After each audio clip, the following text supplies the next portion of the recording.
स्वागत है बच्चों आपका विनायक एकेडमी पर। आज हम लेकर आए हैं 2016 के पीएस टेट में से साइकोलॉजी के एमसीक्यू। इससे पहले हम कई एमसीक्यू सेशन लगा चुके हैं जो आप हमारी प्लेलिस्ट में जाकर देख सकते हैं। प्लेलिस्ट का लिंक डिस्क्रिप्शन में दिया गया है। तो शुरू करते हैं आज की क्लास। जब एक शिक्षक कक्षा में बच्चों का मूल्यांकन कर रहा होता है तो निम्नलिखित में उसका कौन सा उद्देश्य विश्वसनीय होता है जिसे अनदेखा कर दिया जाता है। इसका सही उत्तर होगा ऑप्शन डी। जब भी आप बहुविकल्पीय प्रश्न बनाते हैं तो गलत उत्तर विकल्प के रूप में सही उत्तर के साथ आते हैं। इन गलत उत्तरों पर आप क्या कहोगे? इसका सही उत्तर होगा ध्यान भटकाने वाले। किसी के बारे में पूछकर जानकारी पढ़ना इनमें से किस तत्व से जुड़ा है? इसका सही जवाब होगा ऑप्शन डी।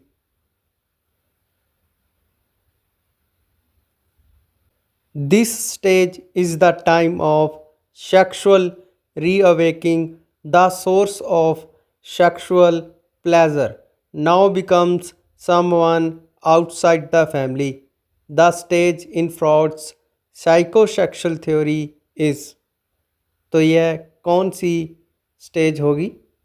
इसका सही उत्तर होगा ऑप्शन डी, जेनेटल। इनमें से वह कौन सा व्यक्ति है जिसने प्रथम उपयोगी व्यक्तिगत बुद्धि परीक्षण का आविष्कार अवयव विकास किया था? इसका सही उत्तर होगा बिने। कम दृष्टि वाले बच्चों को रोज़मर्रा की कक्षा में काम करने में मदद करने के लिए विशिष्ट आइटम और रणनीतियाँ में क्या शामिल किया जाना चाहिए? इसका सही उत्तर होगा लार्ज प्रिंट टाइपराइटर। इनमें से कौन सा समावेशन की नीति से सीधे तौर पर संबंधित नहीं है?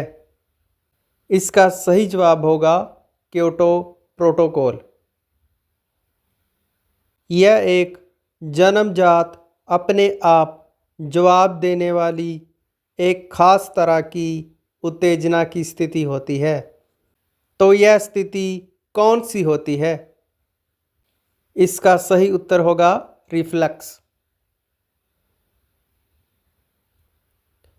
अनुकूलन बहुत छोटे बच्चे वातावरण के अनुसार व्यवहार करना और आगे बढ़ना सीखते हैं और उनके बाद आने वाली उत्तेजना इस संभावना को बदल देती है ताकि उनका व्यवहार फिर से वैसा ही होगा।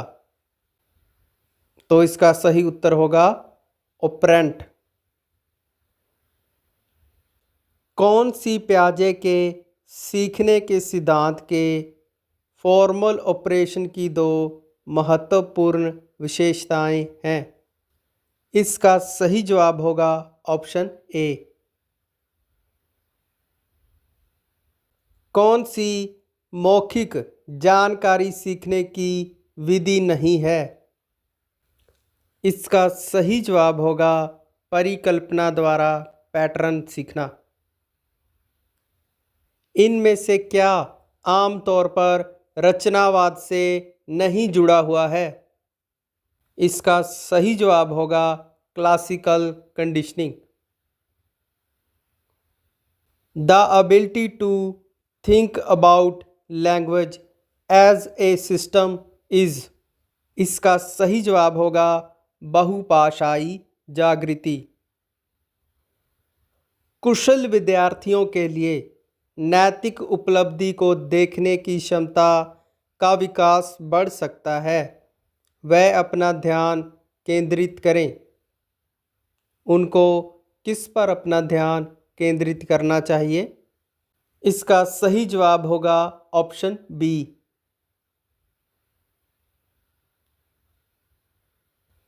टॉरस के अनुसार जब हम रचनात्मकता का परीक्षण करते हैं ऑन ए ग्राफिक टेस्ट, आप उन्हें 30 अर्धगोले देते हैं और उन्हें 30 अलग अलग चित्र बनाने के लिए कहते हैं।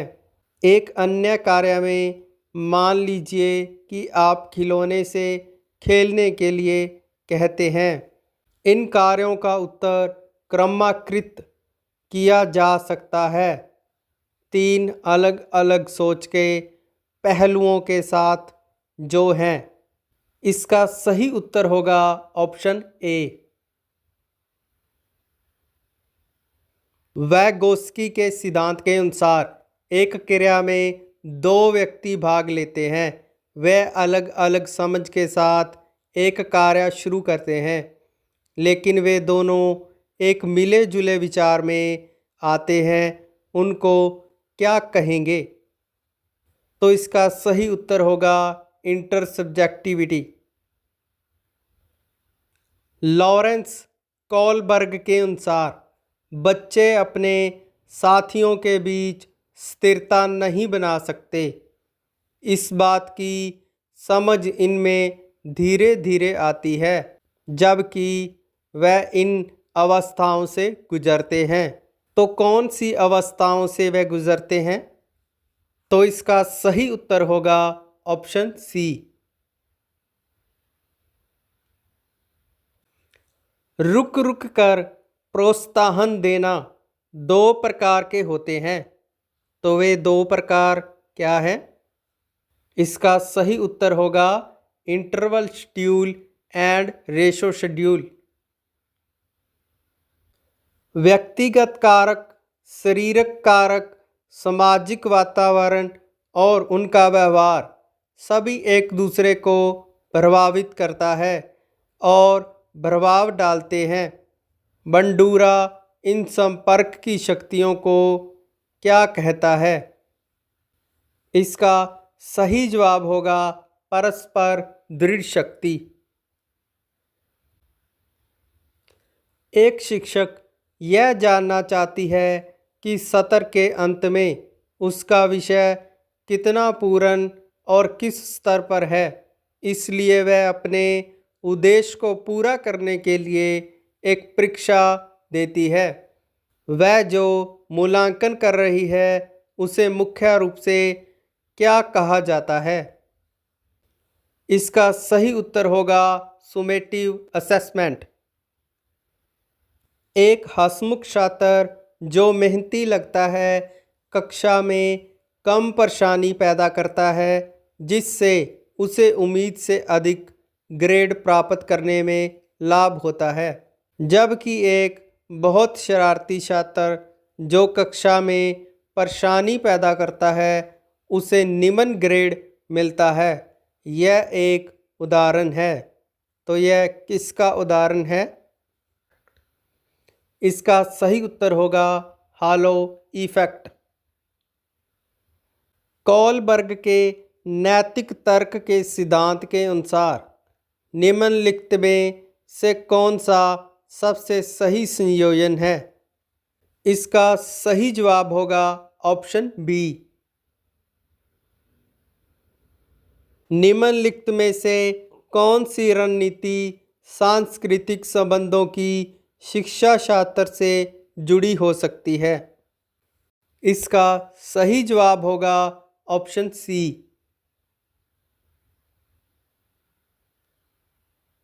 रेंजुली के सिद्धांत के अनुसार निम्नलिखित में से कौन सा गुण उन लोगों से जुड़ा हो सकता है जिन्हें प्रकृति का आशीर्वाद प्राप्त है? इसका सही जवाब होगा ऑप्शन डी।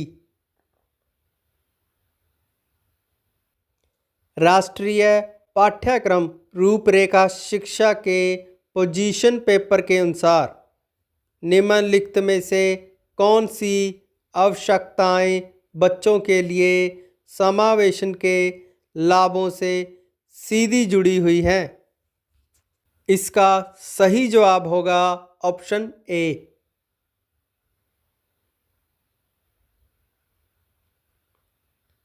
अपने एक अध्यापन के दौरान एलेनोर गिब्सन और रिचर्ड बॉक ने बच्चों के लिए एक देखने योग्य चोटी बनाई, जिसमें बताया गया कि अगर बहुत छोटे छोटे बच्चों से कोई वस्तु दूर रखी जाए तो उनमें उस वस्तु की दूरी का अनुमान लगाने की क्षमता होती है।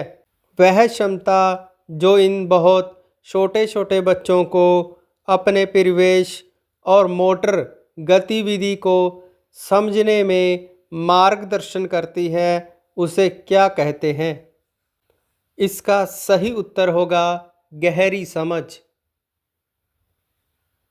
एक प्री स्कूल छात्र चिड़ियाघर में ज़ेब्रा को देखने के बाद उसे घोड़ा कहता है। उसने निम्नलिखित में से किस विधि का प्रयोग किया है? इसका सही उत्तर होगा असिमिलेशन। कार्यात्मक विधियां जो बच्चों को सही ढंग से चुनने और अपनाने के लिए तैयार करती हैं, वे कौन सी विधियां हैं? इसका सही उत्तर होगा ऑप्शन सी। कोई भी बच्चा जो सिद्धांतों और नियमों के आधार पर फैसला लेता है, तार्किक रूप से वह सामान्य सिद्धांत से विशिष्ट समाधान की ओर बढ़ता है, जिसे हम कहते हैं। इसका सही जवाब होगा ऑप्शन ए। इनमें से कौन सी कोलबर्ग के नैतिक विकास की अवस्था नहीं है? इसका सही जवाब होगा ऑप्शन डी। तो इसी के साथ हमारे आज के MCQ कंप्लीट होते हैं। मिलते हैं कल नेक्स्ट टॉपिक के साथ। अगर आपको हमारी क्लास अच्छी लगी तो चैनल को सब्सक्राइब करें, वीडियो को लाइक करें। बहुत बहुत धन्यवाद।